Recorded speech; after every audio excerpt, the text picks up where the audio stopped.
Kilig ang Maymay and Trotan Edward Bobber, hindi lang po sa YouTube naggumawa.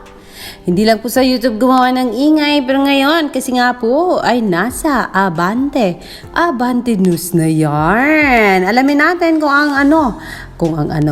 ano ang detalye ng balitang yan. Dito lang yan sa ating channel na nagmamahal kay Maymay and Trata. Let's go and see kung ano nga bang laman ng Abante News na ito about Maymay and Edward.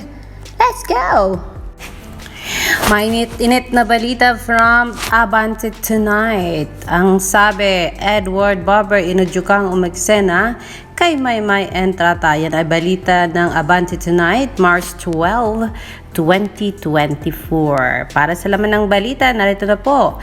Malakas ang bulong-bulungan ng mga Marisol na hiwalay na si Maymay and Trata sa kanyang jowang afam na si Aaron Hashkel. Napansin kasi ng Kafaneyan na hindi na pinafollow ng dalawa ang isa't isa sa Instagram. Sa Instagram feed ng kapamilya actress, wala na rin ang mga litrato ni Aaron. Sa isa namang panayam sa Magandang Buhay noong nakarang taon, inamin ni Maymay na isang malaking hamon sa kanya ang pagkakaroon ng long distance relationship. Dahil sa kaganapang ito, muli na namang may claimer ang ilang kapamilya na buhayin ang tandem nila ni Edward. May nag-wish pang sana raw ay umeksena si Edward sa puso ni Ama Kabugera, lalo pat single na umano ito.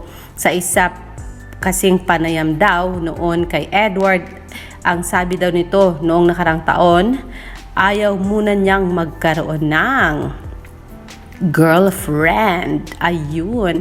Mga kapamilya namang nag-iintriga. Nag-kesyo si Maymay raw marahil ang hinihintay ng TV host actor. Kaya loveless pa ito pagkatapos ng mga pagsubok na pinagdaanan ng kanilang love team. Ito naman ang ilan sa kanilang hirit.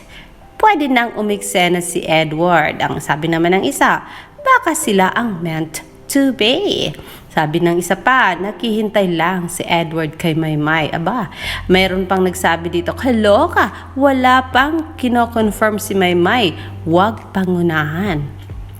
Siyempre, may reaction din ng iba. Ang sabi, miss their tandem and chemistry. Yan, sinisigaw niya.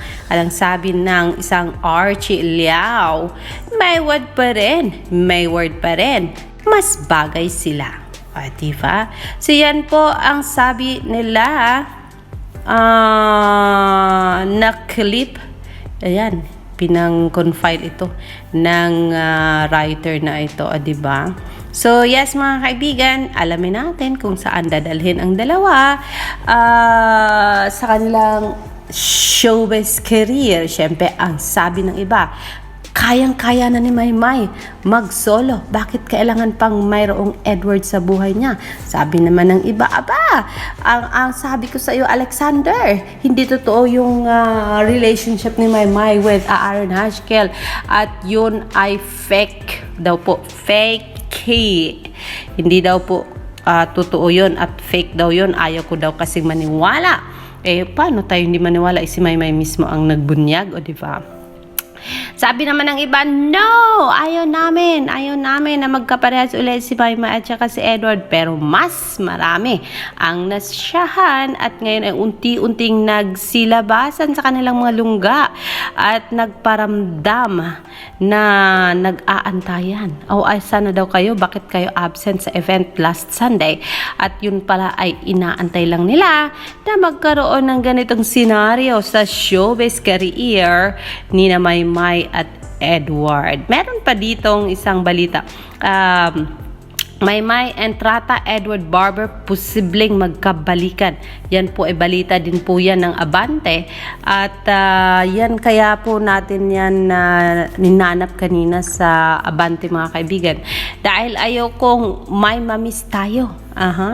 So dahil hindi lang po ako ang nagkaroon ng talagang positivity, o diba? Kundi marami rin po talaga ang may gustong mangyayari. Ang mga bagay na ito sa buhay, career at showbiz love life ni Maymay at saka ni Edward. Diba?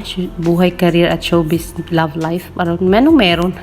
Anong meron, Alexander? At talagang nawawala ka sa sinasabi mo dahil dalayan po ng kinakabahan ako para kay Maymay at saka kay Edward. Baka ma-pressure muli sila dahilan sa unti-unting nagsilabasan ang mga Mayward flyers.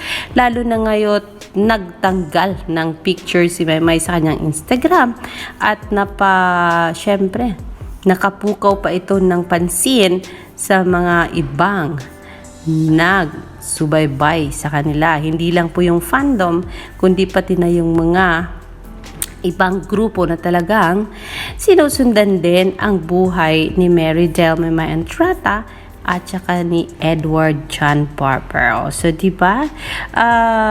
Napaka-exciting po niyan at marami for sure ang mag-aantay kung ano ang mangyayari bukas, lalo na ngayon at nako, talagang hindi lang po tayo ang sisigaw ng mga ganitong balita, kundi pati na rin itong si Abante. And I am waiting for more. Diba? I am waiting for more balita, hindi lang po sa Abante, kundi sa iba pang entertainment page sa Pilipinas. I want to know their reactions and their proposition recommendation para marinig tayo mas marami ang makapagsabi sa management to bring them back at para marinig tayo ng management and malay mo magkabalikan nga ang love team na si Maymay at saka si Edward at magkaroon sila ng maraming proyekto in the coming days. So diba? Wala namang mawala kung tayo ay mag-wish, mangarap, malay mo yung pangarap at wish natin ay maibigay ng ating